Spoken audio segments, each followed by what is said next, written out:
parole pour votre discours. Merci d'accueillir son Excellence, Monsieur le Président de la République, Bassirou Diomaye Diakhar Faye.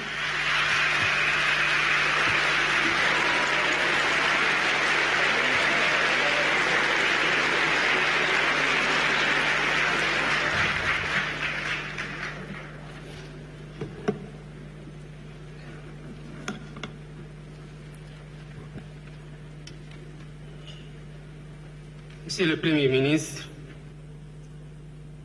Mesdames, Messieurs les membres du gouvernement, Monsieur le ministre de la Formation professionnelle et technique,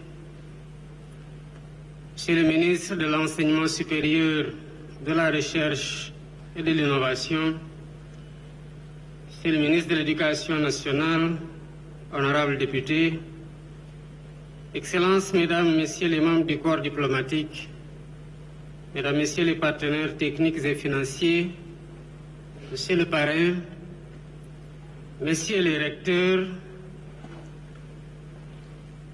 Mesdames, Messieurs les chefs d'établissement, Mesdames, Messieurs les enseignants, chers parents d'élèves, chers élèves, chères lauréates, chers lauréats, chers invités.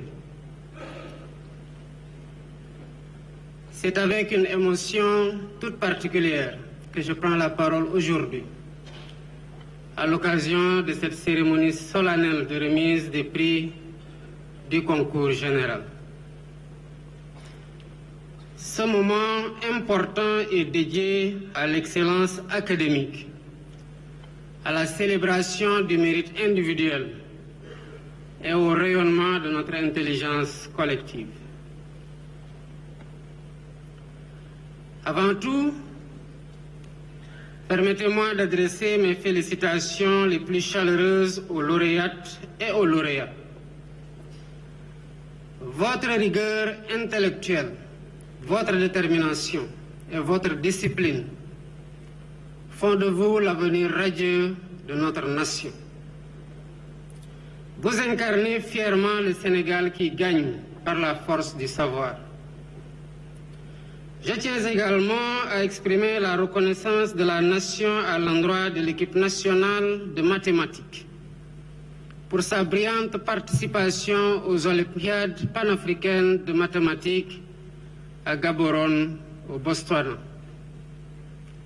En effet, cette équipe est revenue avec 9 médailles, dont 2 en or et 1 en argent.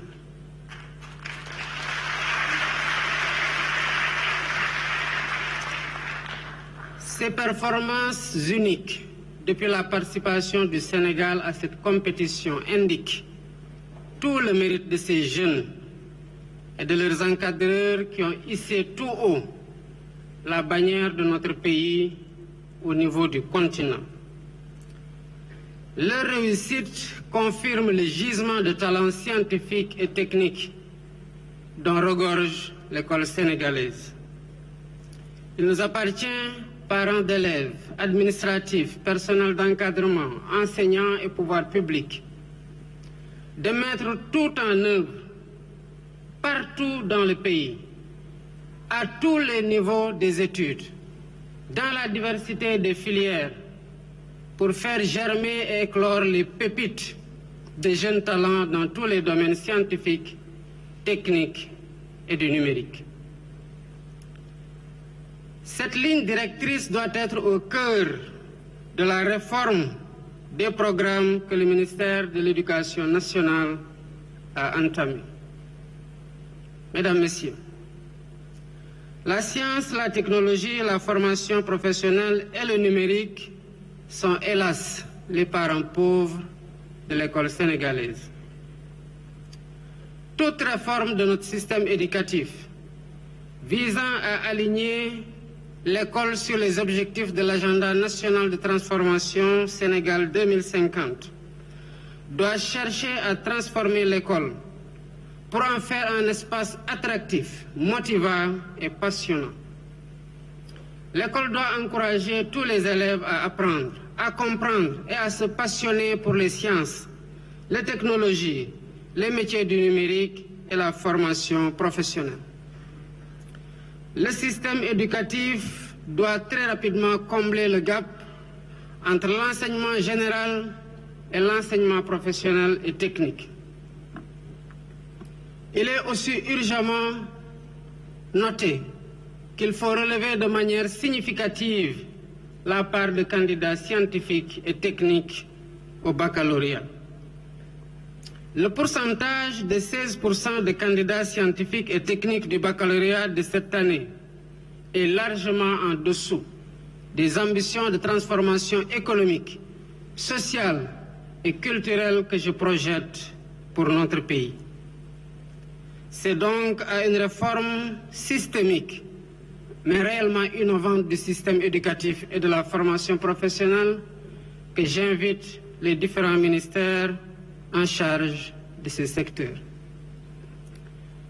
Monsieur le ministre, vous devez associer volontarisme politique, lucidité, partage, participation, inclusion, ambition et créativité pour mobiliser les élèves, les parents d'élèves, les enseignants, les corps d'encadrement, le monde socio-économique, les artistes, etc.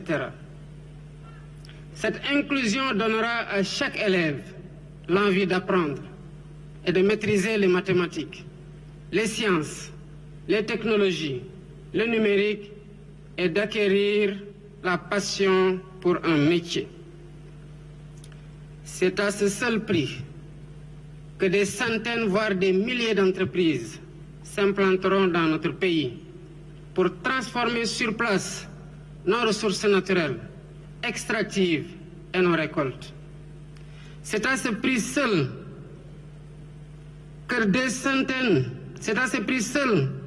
que nos programmes créeront plus facilement et plus massivement de l'emploi pérenne pour notre jeunesse et qu'enfin les plus-values de l'exploitation de nos ressources reviendront à notre pays et à sa population.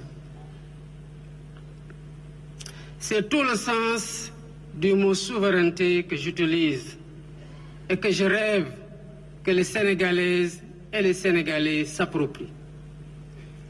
Pour accompagner ce processus qualitatif et quantitatif, j'ai décidé d'instituer le concours national de mathématiques, de sciences et de technologie, destiné aux élèves de CM2 jusqu'à ceux de la terminale, et ce, dès l'année 2025 et 2026. Ce concours participera à la promotion des mathématiques, des sciences, des technologies et du numérique dans tout le système éducatif auprès des élèves et de leurs parents et à contribuer à les intéresser et à leur faire aimer ces disciplines fondamentales. C'est la condition sine qua non pour former un capital humain de qualité, capable de relever les défis d'un Sénégal souverain, d'un Sénégal juste, d'un Sénégal prospère. Mesdames, Messieurs, je souhaite exprimer la reconnaissance de la nation à l'endroit des enseignants, des chefs d'établissement, des encadreurs pédagogiques et des familles. Derrière chaque élève primé aujourd'hui se trouve un engagement, un accompagnement discret mais essentiel, un travail patient et continu.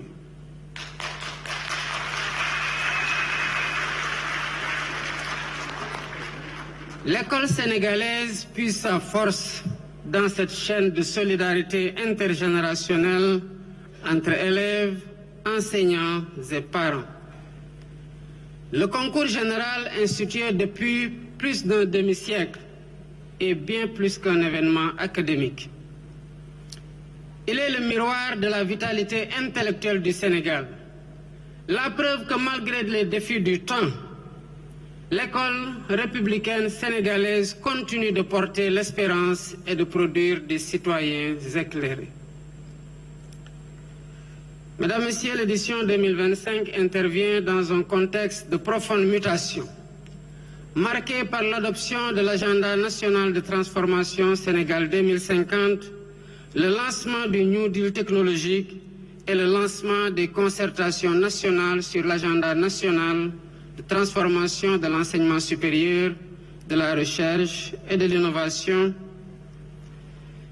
Ceci fait que le thème choisi, transformation humaniste de l'éducation à l'ère du numérique, de l'intelligence artificielle, enjeux et défis et perspectives, nous invite à une réflexion essentielle sur notre responsabilité collective de garantir une transition éducative centrée sur l'humain. Ce thème résonne avec acuité dans notre contexte actuel. Il est à la fois une interpellation éthique, un défi civilisationnel et un horizon stratégique pour notre nation. Il s'inscrit dans la perspective de la nouvelle initiative pour la transformation humaniste de l'éducation NITE, qui cherche à faire évoluer notre système éducatif vers une société éducative inclusive et efficiente pour former à l'horizon 2035 un citoyen bien adossé à son socle endogène de valeurs africaines et spirituelles. Mesdames, Messieurs, nous vivons en effet une époque de rupture profonde où les mutations technologiques bouleversent les fondements même des systèmes éducatifs, des économies et des sociétés. L'intelligence artificielle, les plateformes numériques, les algorithmes d'apprentissage automatique, les robots, les cyberattaques, les applications de la cybersécurité ne sont plus des objets du futur. Ils sont désormais présents dans nos salles de classe, dans nos foyers, dans nos lieux de travail, dans notre quotidien. Or, il ne s'agit pas seulement d'introduire de nouveaux outils dans l'école, mais de bien repenser le sens et la finalité de l'acte éducatif dans un monde en perpétuelle reconfiguration. C'est pourquoi je salue la qualité du discours d'usage prononcé ce matin par Mme Marianne Dior, professeure de philosophie au lycée de Sagata Jolof.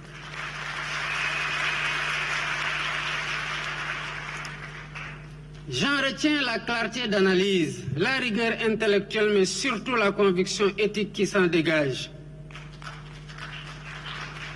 Cette conviction, c'est celle d'un refus d'une soumission passive à la technologie et d'un appel à une intégration consciente et critique, responsable mais déterminée et volontariste du numérique et de l'IA dans notre système éducatif.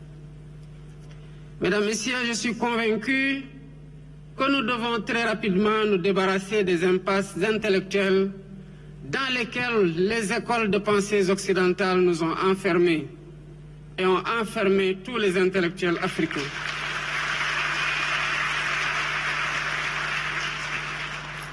Il est urgent que les pays africains saisissent toutes les opportunités qu'offrent la science et la technologie, comme le nucléaire, la biotechnologie, le numérique, l'intelligence artificielle et l'espace.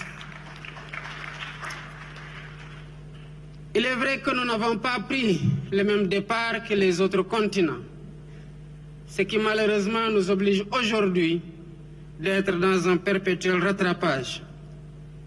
Mais lorsqu'on maîtrise une science, une technologie, on peut choisir plutôt de ne pas l'utiliser, mais on peut choisir de l'humaniser. Par contre, si on passe son temps à réfléchir sur les méfaits d'une science ou d'une technologie, le jour viendra où nous en aurons besoin et nous serons dans l'incapacité de bénéficier de ces bienfaits. En réalité, la science et la technologie depuis la nuit des temps, que ce soit hier avec le levier et aujourd'hui avec l'intelligence artificielle, ont toujours présenté deux visages, le bien et le mal.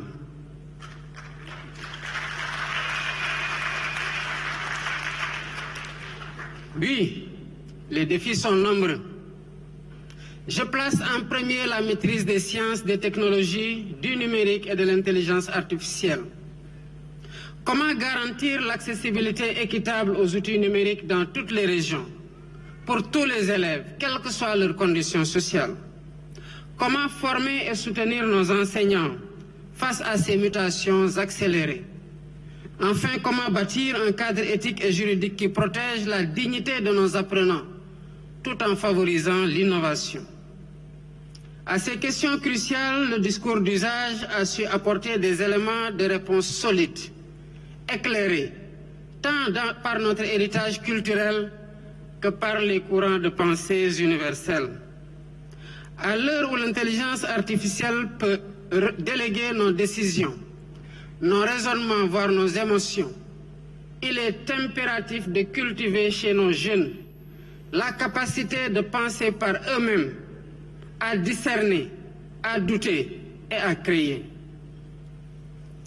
Le numérique et l'intelligence artificielle doivent, dans cette optique, mise au service de l'humain, de la communauté, du sens du vivre ensemble. Nous devons combiner la logique des machines avec la sagesse des peuples. Nous devons combiner la logique des machines, la vitesse des algorithmes avec la profondeur des valeurs. C'est bien donc à une transformation humaniste et technocratique, une coopération entre l'homme et la machine que nous devons porter.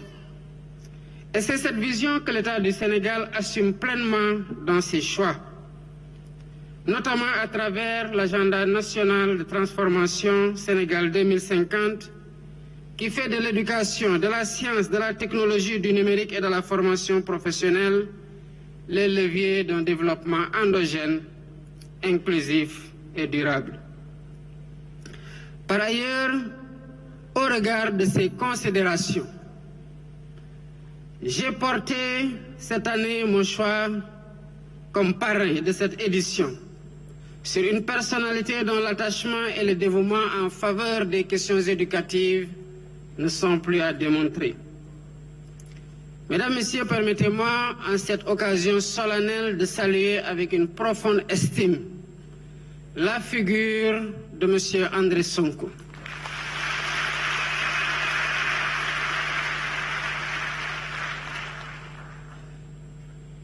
Administrateur civil un jour, administrateur civil pour toujours. Homme politique ayant occupé des postes ministériels de 1983 à 2000. Ministre de l'Éducation nationale de juin 1993 à avril 2000. Je l'ai choisi à juste titre comme parrain de cette édition du concours général 2025. M. André Sonko incarne une intelligence méthodique éclairée par une profonde culture générale et une maîtrise exemplaire des enjeux éducatifs de notre temps.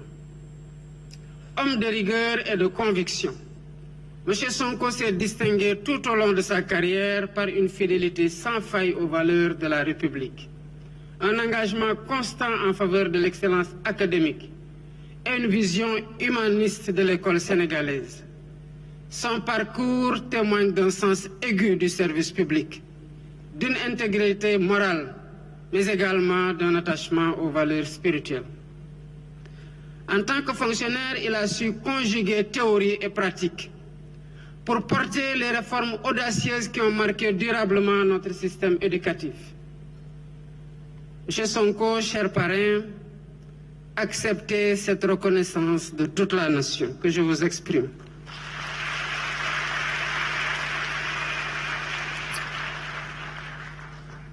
Mesdames, Messieurs, l'agenda national de transformation Sénégal 2050, adopté comme feuille de route de long terme de notre nation, consacre l'éducation comme l'un des piliers fondamentaux de la construction d'un Sénégal prospère, juste, solidaire et souverain. Dans ce cadre, la jeunesse est identifiée comme le principal levier de la transformation. Nous devons repenser notre école non seulement comme un lieu de transmission de savoir, mais aussi comme un espace d'innovation, d'éthique, de citoyenneté numérique. Une école capable de former des individus techniquement compétents, mais aussi conscients de leur responsabilité morale, culturelle et sociale dans un monde globalisé. Mesdames, Messieurs, je voudrais ici saluer le travail remarquable accompli par les forces de défense et de sécurité.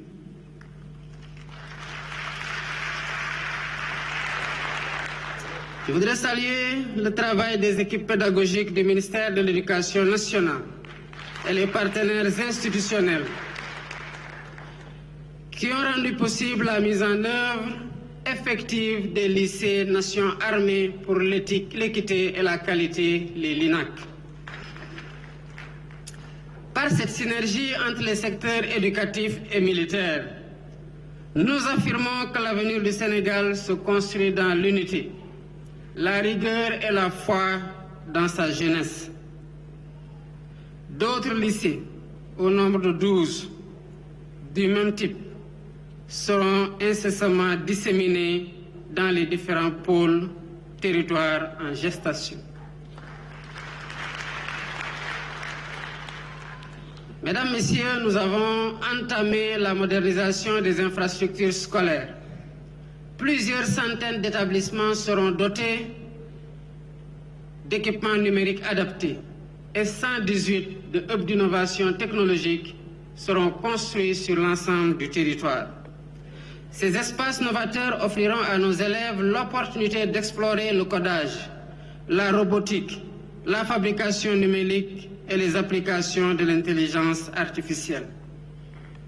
En plus, le déploiement de matériel numérique dans les écoles se poursuivra à grande échelle avec la distribution progressive de centaines de milliers de tablettes et d'ordinateurs portables. Les malles numériques déjà opérationnelles dans de nombreuses circonscriptions permettent d'initier les élèves dès le primaire au langage de la programmation et à la pensée algorithmique.